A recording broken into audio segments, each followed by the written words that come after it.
This is your girl, the real deal, LENITA'S GILL reaction. And we back with 5 top critical moments. Alex Murdaugh's family murder trial from Law and Crime sidebar. What we're gonna do is give our reaction moment to each critical moments, okay? Here we go. The ground to my left, as well as the female victim on the ground to my right.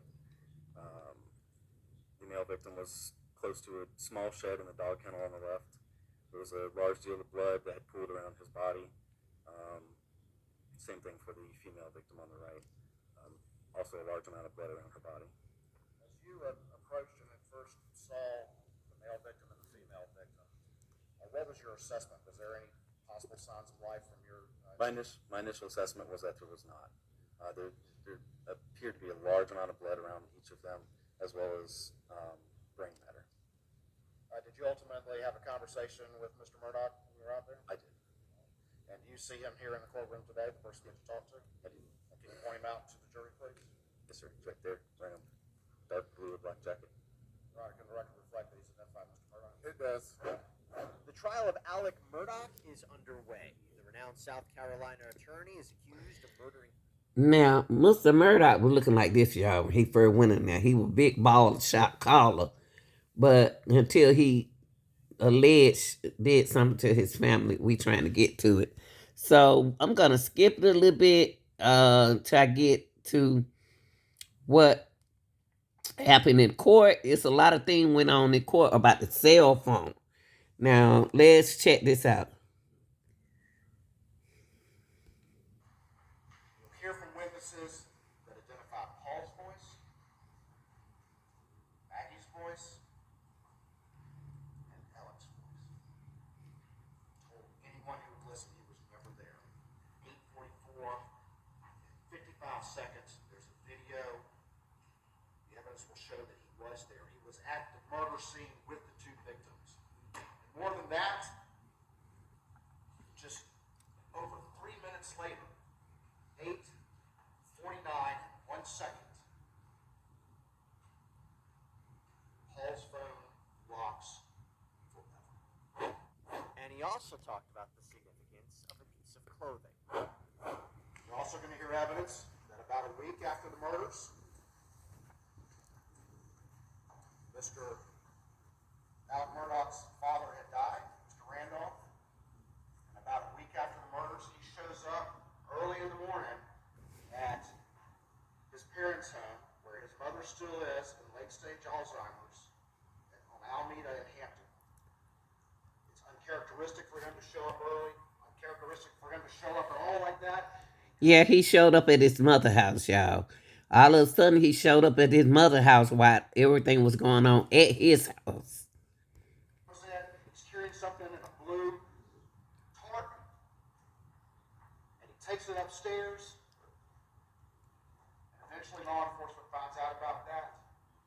And they go upstairs, and they find a wadded up, very, very large raincoat in a blue color. It looked like a tarp. You're going to hear evidence that it was coated with gunshot residue on the inside. Okay, now what he got to prove, what they got now, alleged, y'all, we know he's involved, okay?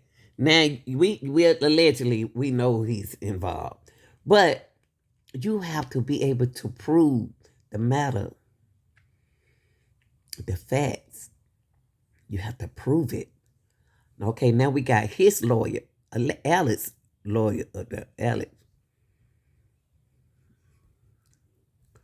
Hold on. You're going to hear about their relationship. You're going to see texts and emails indicating a loving relationship.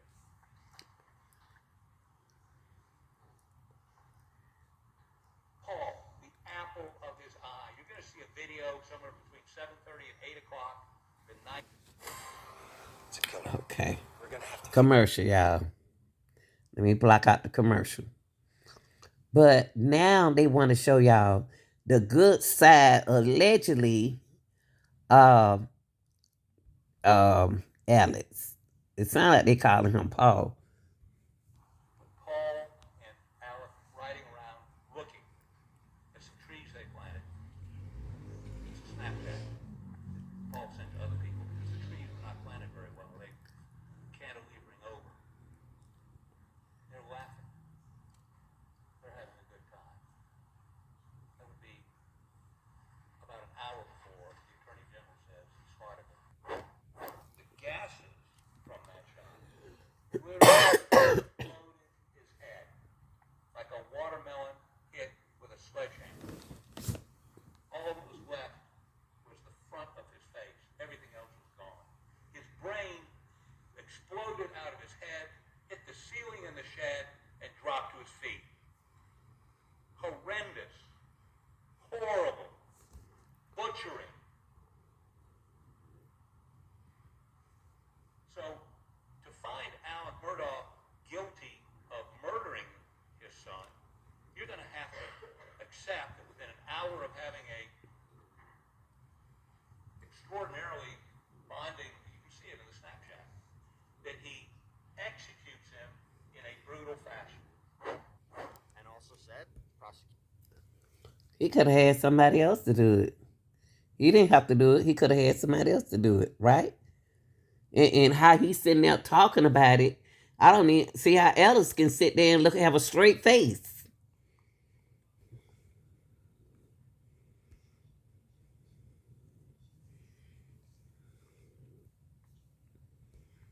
Detective.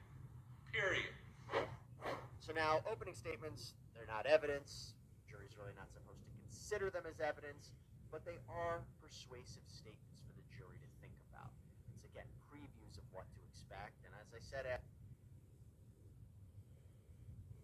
was the call from Alec Murdaugh. It was the 911 call from the defendant himself. You see, Murdaugh was the one who alerted police to the fact that his wife and his son were dead. His alibi is that he went to visit his mother, who had late-stage Alzheimer's, and when he came back to his property, he found his family by the dog kennels. Now that don't sound right. Soon as he leave, that's when it happened.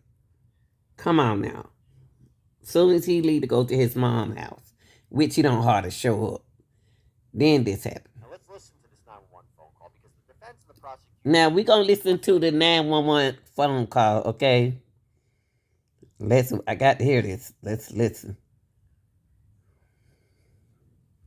Their own ways, right? Prosecution suggesting that he's faking his sadness and he's trying to cover up what he did. Defense saying this is a genuine expression of grief and shock. I'll leave it to you.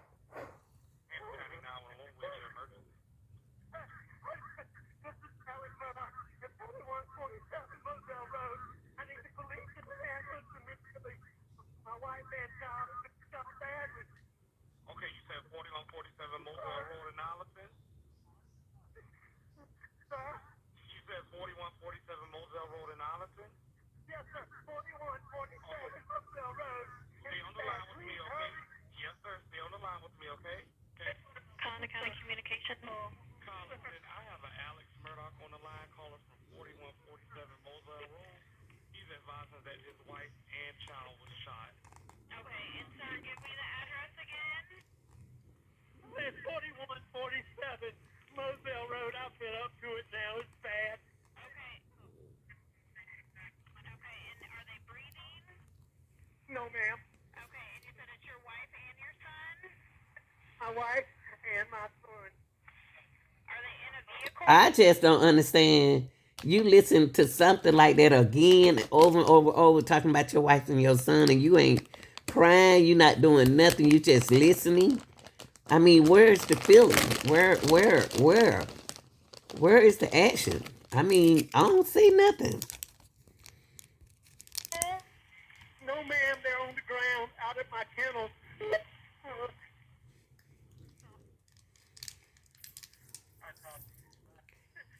Okay, and did you see anyone? Okay, is he breathing at all? No. Is she? Okay, do you see anything? Do you see anyone in the area? No, ma'am. No, ma'am. What color is your house on the outside? What color is your house on the the road. Okay, is it a house or a mobile home? It's a house. Okay, and what is your name? My name is Alex Murdaugh. I am not sure that that 911 phone call, as important as it is, I don't either because it just don't seem like Ellis act like he getting upset, about Ellis right here, the husband sound like hurry up, just get the ambulance out here. Like he have I don't know about this, y'all, but they got to prove it. we would hear a lot more from Alec Murdaugh in this week one, and that brings me to another notable moment: the testimony of Sergeant Daniel Green, one of the first responders to the scene. Listen to him testifying about his initial observations.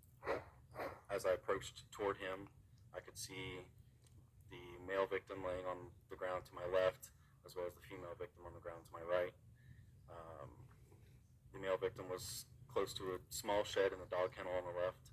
There was a large deal of blood that had pooled around his body. Same thing for the female victim on the right.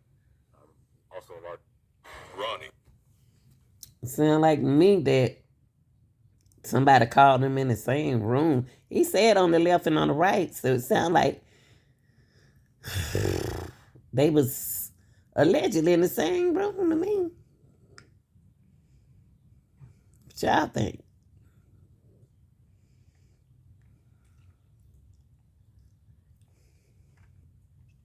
To me, they made sure that everybody was in position. Let me see what they have to say about hold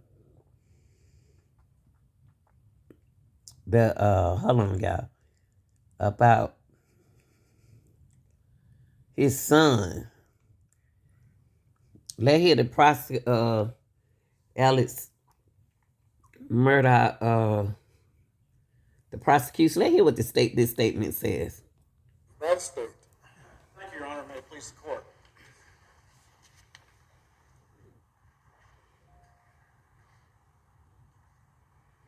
On the evening of June 7th, 2021, at the defendant's property off Moselle Road in Colleton County, his son Paul Murdaugh was standing in a small feed room and some kennels they had on the property.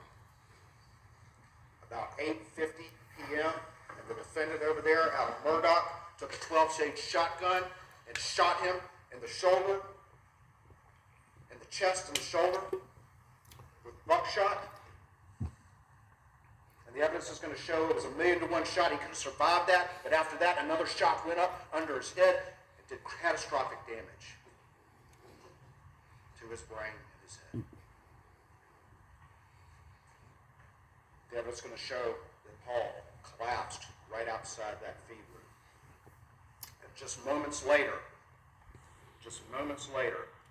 he picked up a... Paul must be his son. I think Paul his son. .300 Blackout, which is a type of ammunition, but an AR-style rifle. And the evidence is going to show that the family had multiple weapons throughout the property. Picked up that .300 Blackout rifle and opened fire on his wife, Maggie, just feet away near some sheds that used to be a hangar. Pow, pow. 2 shots, abdomen in the leg, and took her down. And after that, there were additional shots, including 2 shots to the head that, again, did catastrophic damage and killed her instantly. The evidence is going to show that neither Paul nor Maggie had any defensive wounds.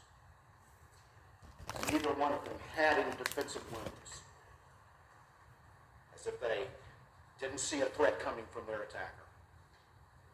And the evidence is also going to show that both Maggie and Paul were shot at extremely close range.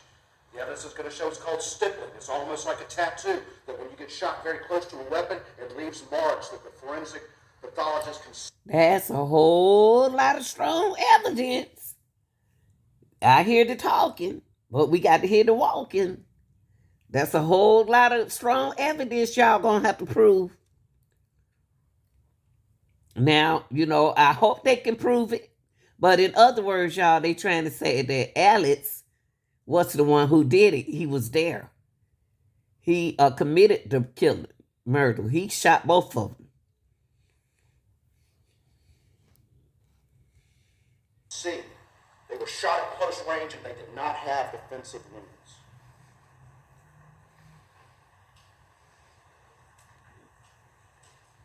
And the evidence is going to show that the defendant, Alec Murdaugh, over there, If you roll IRS Commercial, boxes, y'all. but Commercial.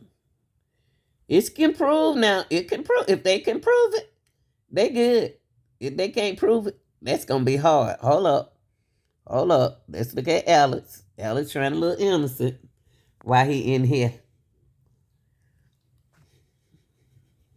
one who would listen, that he was never at those kennels. But the evidence is also going to show from these things that every one of us, most of us carry around in our pockets, that he was there. Oh. He was there just minutes before, with Maggie and Paul, just minutes before their cell phones go silent forever and ever. Wow. Despite what he told people, I was never at those kennels. The cell phones are going to show otherwise. Mm. Ladies and gentlemen, my name is Craig Waters. I'm with the Attorney General's office, and I'll be the lead prosecutor. I introduced myself before. With me is David Fernandez, Savannah Gow, John Metters, Don Zelenka, John Conrad, and Johnny James. A lot of lawyers. This is a big case. It's a very complicated case, and that's why there's so many people working on it. Sitting back in the row, we have David Owen, who's the lead investigator. We have Lieutenant Charles Gent, who's one of the agents, Special Agent Ryan Kelly, Special Agent Peter Rudolphy, some of the agents that are working on the case, as well as Investigator Isaac Toledo, who's working on the case as well. There's some of the witnesses that you'll hear from as we go through this case.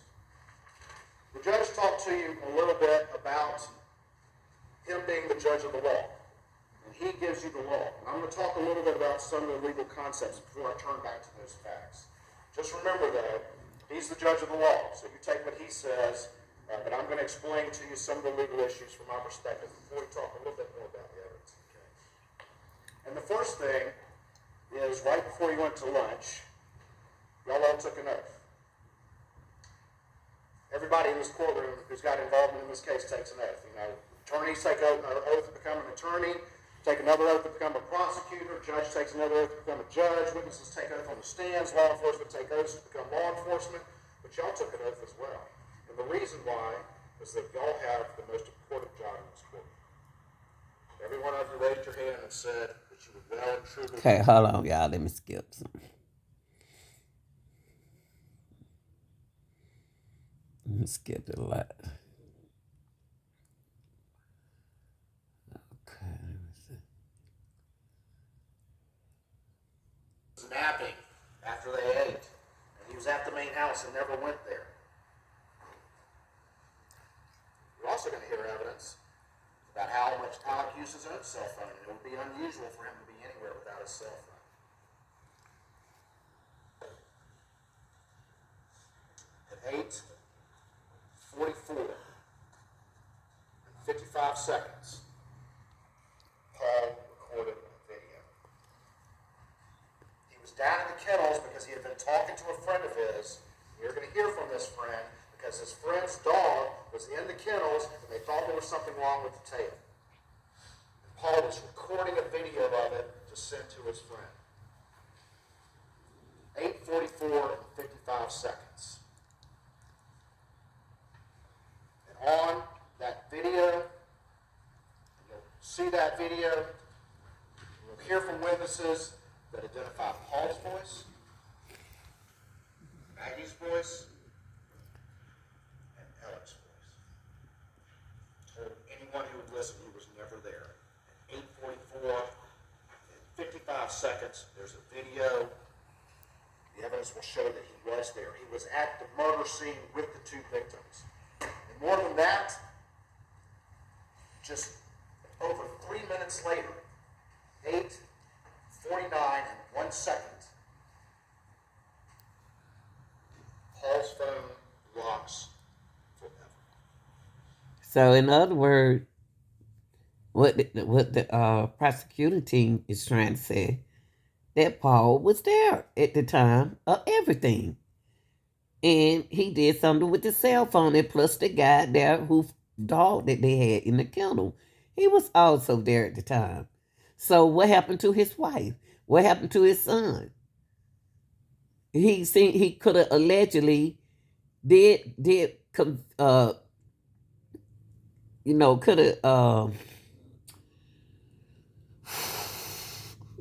have caused the crime, and then he made sure he said he checked their pulse, so he could have killed them allegedly and checked their pulse to make sure they was dead, so he wouldn't have to shoot them again before he called 911 allegedly. He never reads another text.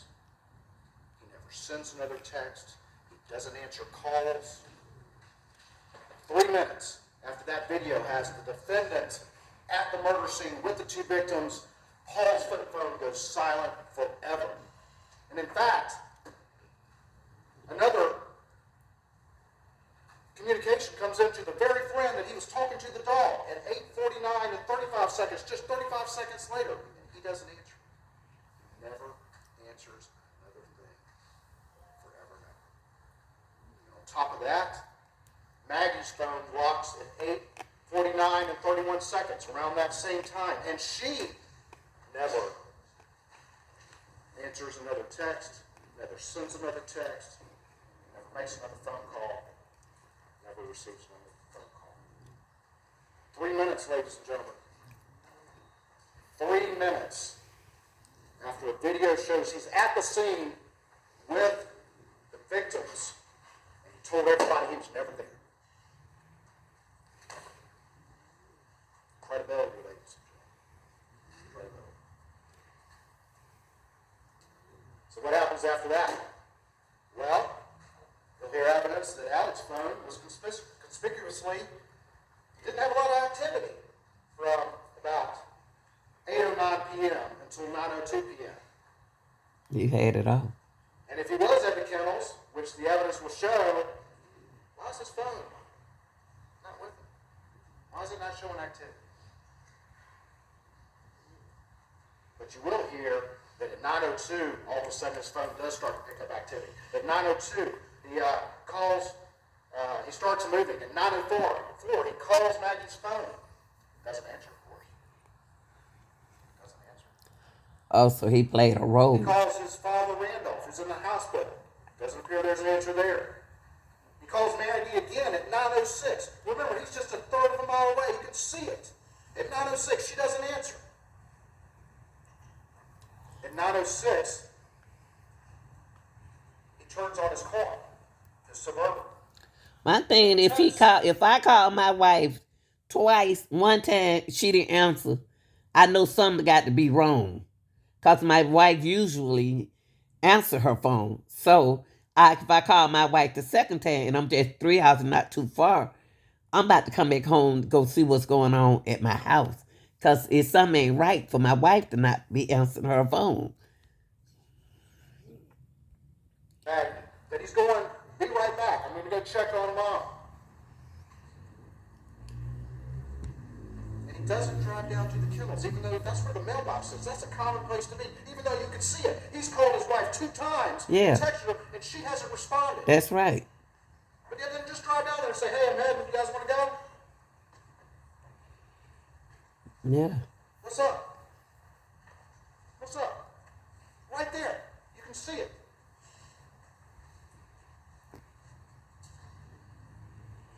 He then drives to Alameda, where his mom is suffering from Alzheimer's, and the caretaker is there. And he starts calling people. He's talking to people. It'll be up to you to decide whether or not he's trying to manufacture an alibi. His son. He comes, he gets there to Alameda. You know what? I'm just thinking. Suppose his son is in this. His oldest son. Suppose his oldest son involved. Whether or not that was usual, you'll hear evidence about how he was acting when he got there. And he's only there for 20 minutes. because he's back underway at 9:44. And he makes more phone calls on the way back. Calling friends, calling people who will answer. Be up to you to decide whether he's trying to create an alibi. And he gets back to Moselle at 10:01. He calls 911 at 10:06. Listen to that 911 call. Listen to what he says. Listen to what explanations he may offer. You're going to hear that 911 call, but you're also going to see the body-worn camera of the officers who arrived at the scene. The video camera they wear, so it records what they're doing. And you're going to see what he did to Maggie and Paul. It's going to be gruesome. No other way around. People, this is sad. This is a sad case because they are proving they got that he's talking, but still he got to show evidence.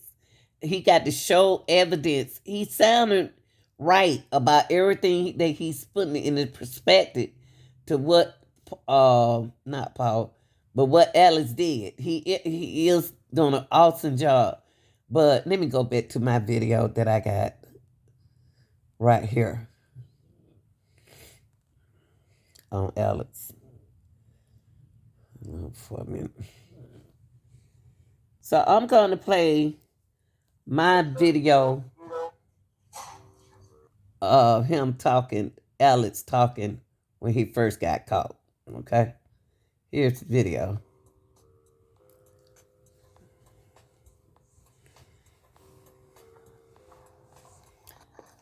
They in the car with him.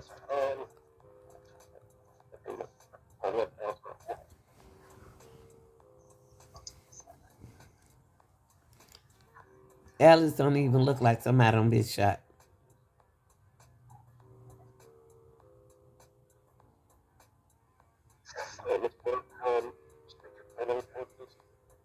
Richard Alexander Murdaugh.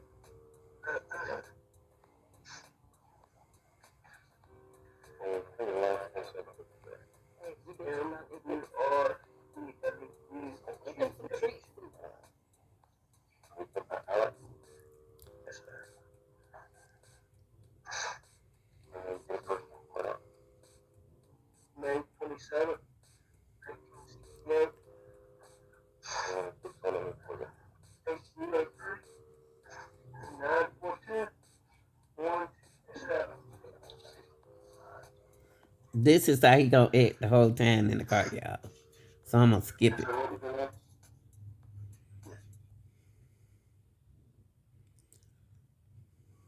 She had a doctor's appointment in Charleston, and she got back here. It was fairly late. Is it dark yet when Paul got home?